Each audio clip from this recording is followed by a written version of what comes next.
శ్రీమాత్రే నమః. అందరికీ నమస్కారం అండి. ఈ వీడియో ద్వారా 2026 సంవత్సరంలో చైత్రమాసం ఎప్పటి నుండి ప్రారంభమై ఎప్పటితో ముగుస్తుంది అని, చైత్రమాసం యొక్క విశిష్టత ఏమిటో, చైత్రమాసంలో వచ్చే ముఖ్యమైన పండుగలు ఏమిటో అన్ని ఈ వీడియో ద్వారా పూర్తిగా తెలుసుకుందాం. అందుకని వీడియోని ఎక్కడా కూడా స్కిప్ చేయకుండా చివరి వరకు చూడండి.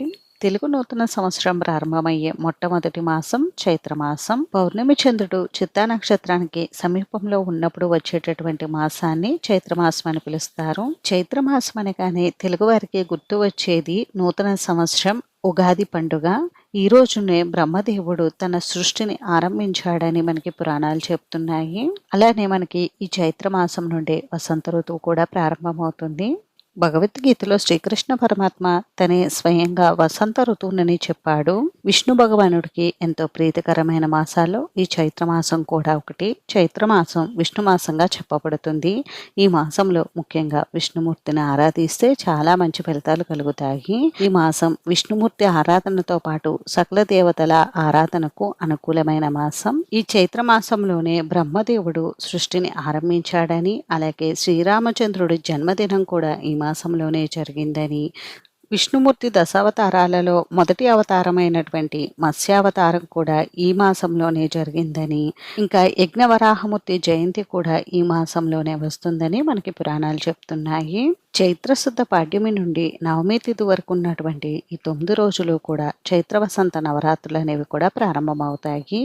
ఈ నవరాత్రుల్లో ముఖ్యంగా జగజ్జనని అయినటువంటి లలితా త్రిపుర సుందరీ దేవి అమ్మవారిని పూజించాలి. ఈ చైత్ర వసంత నవరాత్రులనే శ్రీరామ నవరాత్రులు అని కూడా పిలుస్తారు. అలానే ఈ చైత్ర మాసంలో వచ్చే పౌర్ణమికి కూడా చాలా విశేషత అయితే ఉంది. ఈ పౌర్ణమి రోజున లక్ష్మీ నారాయణుల్ని పూజిస్తే విశేషమైన ఫలితాలు కలుగుతాయి. ఈ పూర్ణిమ రోజునే హనుమంతుడు జన్మించినట్టుగా కూడా మనకి పురాణాలు చెప్తున్నాయి. కొన్ని ప్రాంతాల్లో ఈరోజు హనుమత్ జయంతి గాను, కొన్ని ప్రాంతాల్లో హనుమాన్ విజయోత్సవంగాను జరుపుకుంటారు.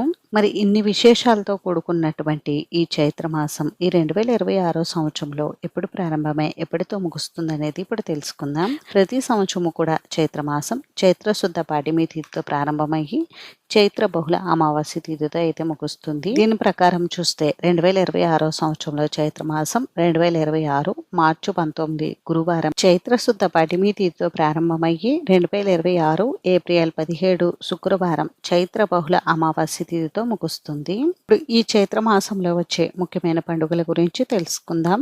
మార్చి 19వ తేదీ గురువారం ఈ రోజు నుండి చైత్రమాసం ప్రారంభమవుతుంది.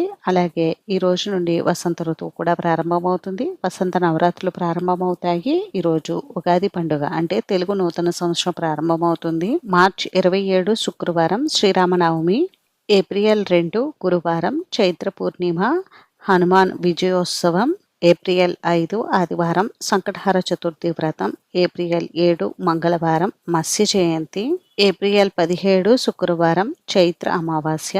ఈ రోజుతో చైత్రమాసం ముగుస్తుంది. అంతేనండి. చూసారు కదా. ఈ వీడియో మీకు నచ్చితే ప్లీజ్ లైక్ చేసి, షేర్ చేసి, సబ్స్క్రైబ్ చేసుకోండి.